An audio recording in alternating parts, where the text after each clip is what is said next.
राधा बहुत अमीर थी। अमीर होने के साथ साथ वो बहुत धार्मिक भी थी। हमेशा पूजा पाठ में लगी रहती। उसके घर में लता नाम की एक नौकरानी थी। लता बहुत गरीब थी और अपनी एक बेटी कमला के साथ एक झोपड़ी में रहती थी। लता का पति नशेड़ी था, इस वजह से वो शराब पी पी कर मर गया। अब घर के गुजारे के लिए लता राधा के घर में काम करती थी। लता का भी सपना था कि उसकी बेटी भी अपने जीवन में कुछ कर ले ताकि उसके घर में कभी पैसे की तंगी ना रहे। इसलिए लता जो भी कमाती वो अपनी बेटी की पढ़ाई में लगा देती और उसे अच्छे स्कूल में पढ़ाती। लता काम में भी बहुत ईमानदार थी, कभी भी अपनी मालकिन को कोई भी काम नहीं करने देती। घर का सारा काम अकेले ही खत्म कर देती। अरे लता, हमेशा तुम पूरा काम खत्म कर देती हो, अब मैं क्या करूँगी? मालकिन, आप बस आराम कीजिए। लता के होते हुए आपको काम करने की जरूरत नहीं है। सच में भगवान ने तुम्हें सोच समझ कर मेरे घर में भेजा है। अच्छा है, कभी भी कोई जरूरत हो तो शर्माना नहीं, ठीक है? हाँ मालकिन, ठीक है। चलो तुम काम करो, मैं जरा बाहर से आती हूँ। अब राधा बाहर चली गई। इधर लता भी अपना सारा काम फटाफट खत्म कर लेती है। थोड़ी देर बाद राधा वापस आ जाती है और बैठकर कुछ सोचने लगती है। जब लता ने देखा कि मालकिन परेशान है, तब उसने पूछा, क्या हुआ मालकिन, आप इतने परेशान क्यों हैं? अरे लता, क्या बताऊं, देख ना, सावन आने वाला है और इतने सारे काम बचे हैं। अभी तक हाथों में मेहंदी भी नहीं लगाई। मार्केट में इतनी भीड़ है, किसी के पास समय नहीं है।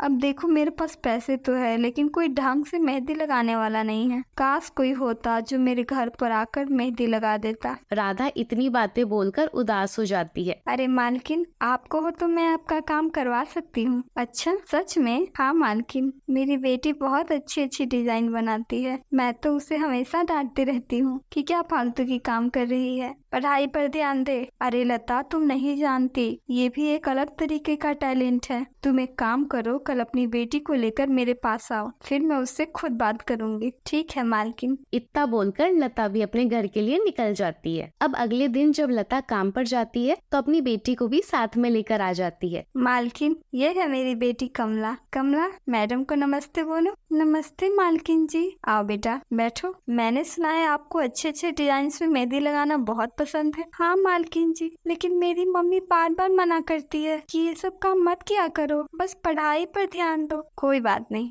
अच्छा सुनो, मुझे अपने हाथों में मेहंदी लगवानी है, तो तुम लगा सकती हो? कमला खुशी के साथ बोली। हाँ मालकिन जी, जरूर। उसके बाद कमला राधा के हाथों में मेहंदी लगाने लगती है। थोड़ी देर बाद जब राधा ने अपने हाथों की मेहंदी देखी तो बहुत खुश हो गई। वाह, मजा आ गया। कमला, तुम्हें तो सच में बहुत अच्छी मेहंदी लगाने आती है। धन्यवाद मालकिन जी। ये लो पैसे। नहीं मालकिन जी, पैसे देकर हमें शर्मिंदा ना करें, वैसे ही बहुत सारे उपकार है आपके मेरे ऊपर। ये तो छोटा मोटा काम है, मेरी बेटी ने ऐसे ही शौक से कर दिया, इसके क्या पैसे लेना। वो आपको जब भी मेहंदी लगवानी हो तो आप मुझे बता देना, मैं कमला को बोलकर लगवा दूंगी। इतना बोलकर दोनों माँ बेटी घर चले गए। अब इधर राधा की कुछ फ्रेंड्स उससे मिलने आती है। सब आपस में बातें कर रहे थे, तभी एक फ्रेंड की नजर राधा के हाथों पर जाती है। अरे वाह राधा, ये तुमने मेहंदी कहाँ से लगवाई? बहुत सुंदर है। ये तो सीक्रेट है, मेरी पर्सनल डिजाइनर है, वही करती है ये सब। अच्छा जी, मेरे हाथों में भी लगवा दे। हाँ लगवा तो दूंगी, लेकिन उसकी फीस बहुत हाई है। अरे कोई बात नहीं राधा, हम वैसे भी इतने पैसे उड़ा देते हैं, और इतनी अच्छी मेहंदी के लिए पैसे क्या देखना। ठीक है, फिर कल आ जाना, जिसको जिसको मेहंदी लगवानी हो। ठीक है। इतना बोलकर राधा की सभी दोस्त चली गई। अब राधा भी लता को ये खुशखबरी फोन करके देती है और बोलती है कल अपनी बेटी को लेकर आना। अब अगले दिन राधा की सभी दोस्त टाइम पर मेहंदी लगवाने आ जाती है। कमला भी खुशी खुशी सबको मेहंदी लगाने लगती है। उधर लता घर का कुछ सामान लेने बाहर जाती है। जब वो सामान लेकर आ रही थी तभी उसका एक्सीडेंट हो जाता है। जैसे तैसे कुछ लोग उसे उठाकर हॉस्पिटल पहुंचाते हैं। इधर राधा की सभी दोस्त मेहंदी लगवाने के बाद कमला के काम से खुश होकर ढेर सारा पैसा देती है। तभी राधा के पास फोन आता है कि आपके घर में काम करने वाली लता हॉस्पिटल में है। ये खबर सुनते ही सब जल्दी जल्दी हॉस्पिटल जाते हैं। डॉक्टर लता कैसी है? घबराने की कोई बात नहीं है, सब ठीक है, आप इनका पेमेंट करवा दीजिए। तभी राधा हॉस्पिटल का पेमेंट करने जाती है। मालकिन जी, आप मुझे पैसे देने दीजिए, अब मैं भी घर संभाल सकती हूँ। राधा भी खुशी से कमला को देखने लगती है। अब जब लता को होश आता है तब दोनों मिलने जाते हैं। देख लता, तो कमला के काम को कोई वैल्यू नहीं देती थी। आज हॉस्पिटल का सारा खर्चा कमला ने अपने कमाए हुए पैसों से ही दिया है। मुझे लगता था मेरी बेटी के ये काम बस ऐसे ही फालतू है, लेकिन आज मुझे पता लगा कि इस काम के भी पैसे कमाए जा सकते हैं। हाँ लता, इस दुनिया में कुछ भी बेकार नहीं होता, बस उसे अच्छे से इस्तेमाल करना आना चाहिए। हाँ मालकिन, आप तो सच में मेरे लिए लक्ष्मी का रूप हो। आपकी वजह से ही मेरे घर में पैसों की तंगी नहीं होगी। अरे नहीं लता, मैं तो बस एक जरिया हूँ, लेकिन कमला के अंदर साक्षात सरस्वती का वास है। ये जो कुछ भी हुआ है सब कमला की काबिलियत का नतीजा है। अब जब भी मालकिन को या उस शहर में किसी को भी मेहंदी लगवाना होता